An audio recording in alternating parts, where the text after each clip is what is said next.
사랑과 은혜가 풍성하신 주여와 하나님, 지난 주간 고난주간 새벽기도회로 한 주간 지내게 하시고 다시 우리의 일상의 새벽기도회로 돌아와 오늘 월요일 이 새벽도 또 주님 앞에 나와 기도할 수 있는 은총을 주셔서 감사합니다. 기도는 영혼의 호흡이라고 하는데 호흡에 특별한 호흡이 어디 있겠으며 일상적인 호흡이 어디 있겠습니까? 호흡 그 자체가 생명이며 그러기에 우리의 기도도 특별한 기도이든 일상적인 기도이든 이 기도를 통하여 믿음의 생명을 이어가며 또 주님과 생명의 교류를 나눌 수 있음을 믿습니다. 저희들로 하여금 이렇게 늘 새벽을 밝히며 기도하는 기도의 사람으로 세워주셨사오니 특별하든 일상적이든 쉬지 말고 기도하라는 주님의 말씀과 같이 항상 기도하기를 더 힘쓰며 주님과 모든 삶을 기도함으로 온전히 동행해 갈 수 있도록 함께해 주시옵소서. 이 새벽도 함께 모인 이곳에 주 성령께서 친히 임재하셔서 모든 것을 주님의 선하신 뜻대로 주관하시기를 원하옵고 예수님의 이름으로 기도드립니다. 아멘. 찬송 370장입니다. 370장.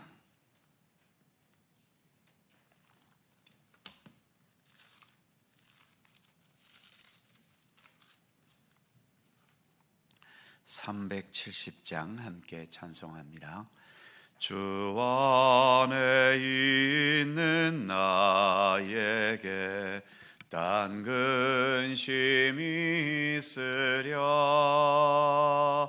십자가 밑에 나아가 내 짐을 풀었네. 주님을 찬송하면서 할렐루야 할렐루야. 내 앞길 멀고 험해도 나 주님만 따라가리. 그 두려움이 변하여 내 기도 되었고 전날의 한숨 변하여 내 노래 되었네.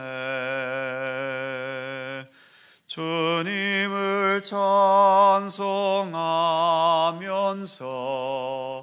할렐루야 할렐루야. 내 앞길 멀고 험해도 나 주님만 따라가리.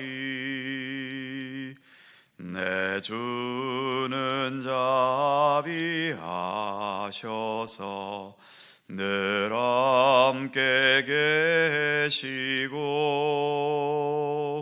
내 궁핍함을 아시고 늘 채워주시네.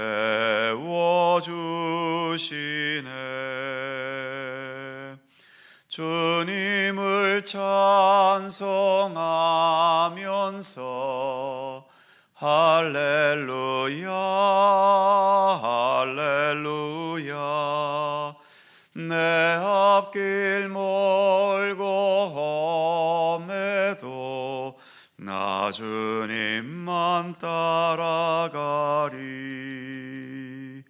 내 주와 맺은 언약은 영불변하시니 그 나라 가기까지는 늘 보호하시네.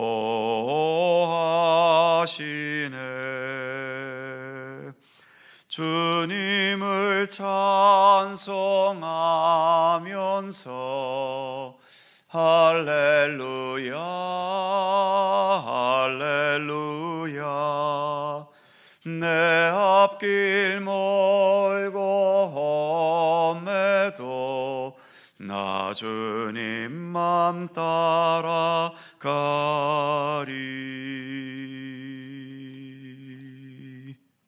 아멘.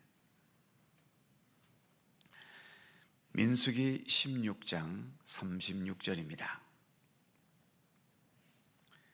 민수기 16장 36절, 구약성경 223면입니다.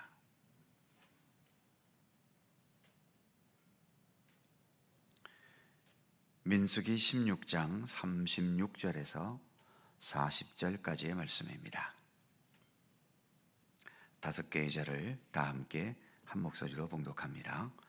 여호와께서 모세에게 말씀하여 이르시되 너는 제사장 아론의 아들 엘르아살에게 명령하여 붙는 불 가운데서 향로를 가져다가 그 불을 다른 곳에 쏟으라.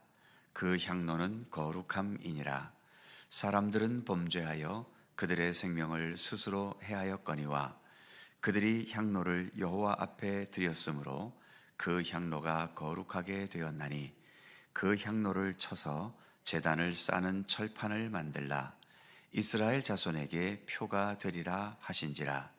제사장 엘르아살이 불탄 자들이 드렸던 놋 향로를 가져다가 쳐서 제단을 싸서 이스라엘 자손의 기념물이 되게 하였으니 이는 아론 자손이 아닌 다른 사람은 여호와 앞에 분향하러 가까이 오지 못하게 함이며 또 고라와 그의 무리와 같이 되지 않게 하기 위함이라. 여호와께서 모세를 시켜 그에게 명령하신 대로 하였더라. 아멘.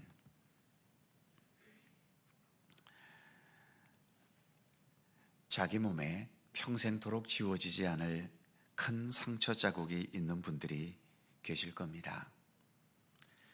큰 수술을 받았거나 또는 사고나 폭력을 당해서 큰 상처를 입었기 때문이겠죠. 서울에 가면 서대문 형무소가 사적지로 남아 있습니다. 일제강점기 때 유관순 열사를 비롯해서 많은 독립운동가들이 거기에 갇혀서 고문을 당하고 죽임을 당했던 우리의 아픈 상처의 현장이지요.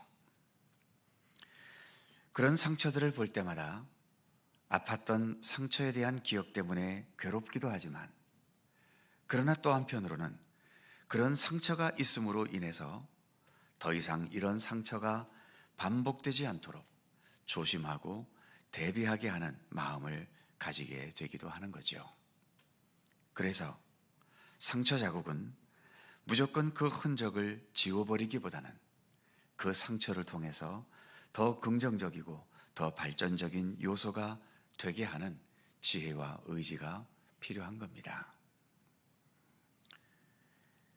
우리가 민수기 16장을 읽어오면서 고라의 무리들과 또 르우벤 지파 몇몇 사람들이, 그리고 그들을 따랐던 250명 정도의 지도자들이 모세와 아론을 향해 반기를 들었다가 결국은 다 죽게 되는 일이 있었었지요.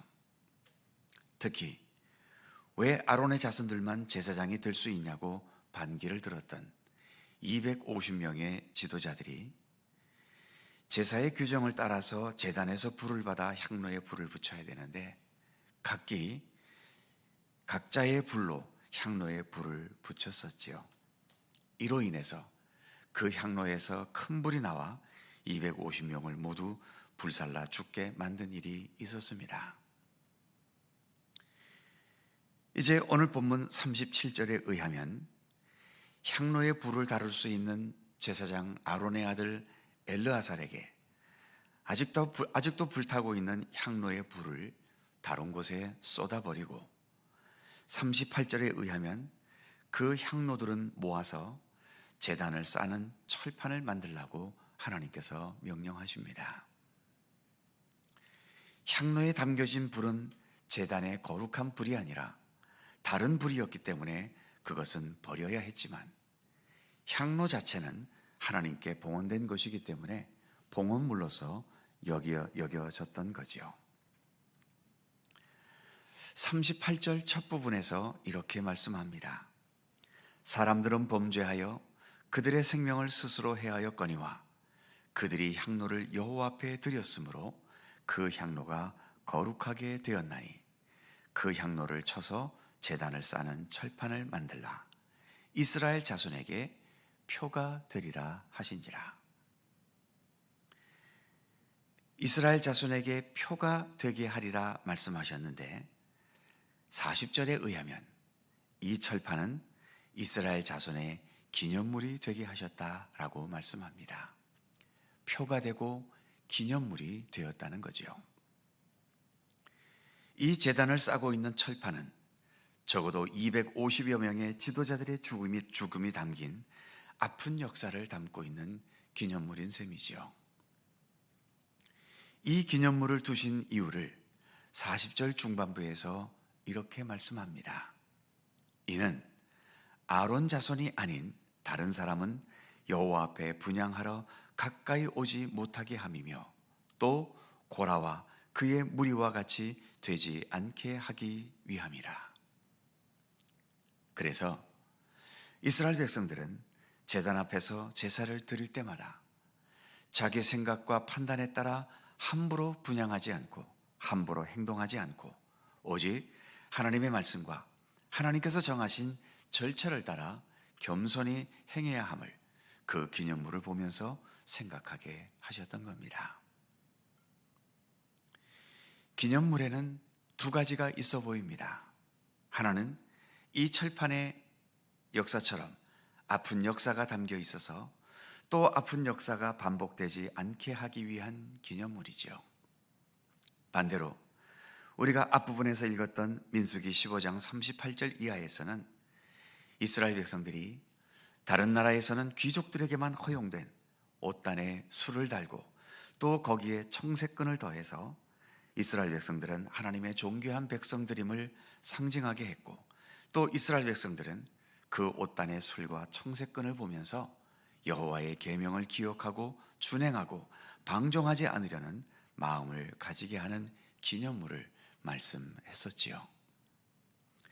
아픈 역사가 담긴 기념물이든 우리가 존귀한 하나님의 백성임을 상징하는 기념물이든 중요한 것은 우리의 삶은 하나님께 달려 있다는 것을 말해주는 겁니다. 어찌 보면 신앙의 길이라는 것은 참 단순한 거죠. 하나님께 순종하고 하나님의 말씀과 뜻을 따름으로 하나님의 백성이 되는 것이고 반대로 하나님보다 나를 더 앞세우면 타락하고 망하는 자가 되는 겁니다. 예수님께서도 요한복음 15장에서 포도나무를 비유로 설명하신 말씀이 있지요. 요한복음 15장 5절입니다. 나는 포도나무요 너희는 가지라. 그가 내 안에 내가 그 안에 거하면 사람이 열매를 많이 맺나니 나를 떠나서는 너희가 아무것도 할 수 없습니다. 이 말씀처럼 포도나무는 포도가지는 포도나무에 철저히 연결되어 있어야만 열매를 맺습니다. 포도나무를 떠나버린 가지는 예수님의 말씀처럼 아무것도 할 수 없습니다. 결국 말라 죽고 마는 거죠. 우리는 돈의 힘이나 권력의 힘이나 내 육신의 힘만으로 살아가고 있는 게 아닙니다. 오직 하나님의 생명의 손길 속에서 우리가 살고 있는 거죠. 그래서 포도나무 비유처럼 포도나무 가지된 우리들은 포도나무 그 자체에 깊이 뿌리를 내려야 하는 겁니다. 그것을 깨닫고 인식해 가는 것이 기독교 신앙인 거죠. 아픈 역사를 지닌 기념물이든 좋은 의미를 가진 기념물이든 우리의 삶이 하나님께 온전히 달려 있음을 말해주듯이 내가 이 세상을 살아가면서 아프고 비극적인 시련의 역사를 경험하든 반대로 기쁘고 감사하고 즐거운 역사를 경험하든 이 모든 경험들이 우리로 하여금 하나님께 더 믿음의 뿌리를 내리게 하고 예수님의 말씀처럼 포도나무이신 우리 예수님에게 더 긴밀히 연결되는 의미 있고 소중한 경험들이 되는 은총이 우리 모든 성도님들의 삶 속에 늘 함께 할 수 있기를 주님의 이름으로 축원합니다. 기도하겠습니다. 거룩하신 하나님, 이스라엘 역사 속에 크고 작은 아픔의 역사가 있었습니다. 우리가 지금 읽어가고 있는 16장에서도 고라가 주동자가 되어 많은 무리의 사람들이 고라의 길을 따라가다가 결국 수많은 사람들이 죽임을 당하는 안타까운 일이 있었고, 또 그것을 기념하기 위해서 향로들을, 제단을 쌓는 철판을 만들어서 그것을 기념물이 되게 한 것을 오늘 우리가 말씀으로 함께 생각해 보았습니다. 아픈 역사가 담긴 기념물이든 좋은 의미와 좋은 역사가 담긴 기념물이든 우리는 어쨌든 하나님과의 관계 속에서 하나님과 함께 살아야 할 존재들임을 잊지 않게 하여 주시옵소서. 내가 이 땅에서 어떤 일들을 경험하든 그것이 형통하고 좋은 일이든 또 반대로 나를 너무 힘들게 하고 고통과 아픔을 주는 그러한 경험이든 그 모든 경험들은 결국 우리가 하나님과 함께 살아야 하고 하나님을 향해 살아야 하고 하나님을 위해 살아야 하는 것임을 깨닫게 하는 발판이 되게 해주시기를 원하옵고 기도합니다. 많은 경우 우리는 모든 것이 잘 될 때에 쓸데없이 교만해지고 힘들고 어려울 때에 너무 필요 이상으로 좌절하고 낭망하고 아파할 때가 많이 있습니다. 아버지 하나님, 그러나 우리는 하나님과 함께 살아가는 하나님의 백성들이며 예수 그리스도를 따르는 그리스도인들 아닙니까? 우리의 중심 속에 언제나 우리 하나님께서, 우리 주 예수 그리스도께서 항상 계심을 잊지 않게 하시고, 그리하여 형통하고 잘 되어도 겸손할 수 있고 힘들고 낭망스러운 가운데서도 언제나 다시 새롭게 일어설 수 있는 용기와 의지로 살아가도록 우리 가운데 함께하여 주시옵소서.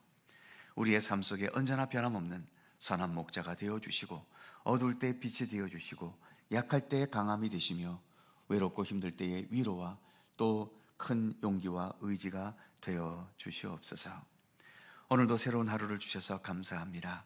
주님과 동행하는 귀한 날이 되게 하시고 이 아침도 주님께 간구하는 우리의 모든 기도마다 주님 일일이 귀를 기울여 주시고 주님의 선하신 손길 속에 응답되고 이루어지도록 함께해 주시옵소서.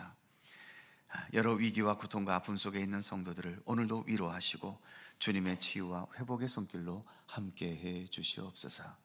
감사와 찬양을 주께 돌리옵고 우리 구주 예수 그리스도의 이름으로 기도하옵나이다. 아멘. 하늘에 계신 우리 아버지, 아버지의 이름을 거룩하게 하시며 아버지의 나라가 오게 하시며 아버지의 뜻이 하늘에서와 같이 땅에서도 이루어지게 하소서. 오늘 우리에게 일용할 양식을 주시고 우리가 우리에게 잘못한 사람을 용서하여 준 것 같이 우리의 죄를 용서하여 주시고 우리를 시험에 빠지지 않게 하시고 악에서 구하소서. 나라와 권능과 영광이 영원히 아버지의 것입니다. 아멘. 신영균 은퇴장로님께서 많이 어려운 가운데 계신 것 같습니다. 강릉 아산병원 중환자실에 입원 중에 있습니다. 위에서 기도해 주시고 또 잘 모르시겠지만 신재호 집사님이라고 계십니다. 오랜 시간 의식이 없는 가운데서 있는 것을 기억해 주시고 위에서 기도해 주시기 바랍니다. 그 외에도 많은 분들이 여러 또 질병으로 투병하고 있습니다. 기억해 주시고 기도해 주시기 바랍니다. 함께 기도하시고 자유롭게 돌아가시겠습니다.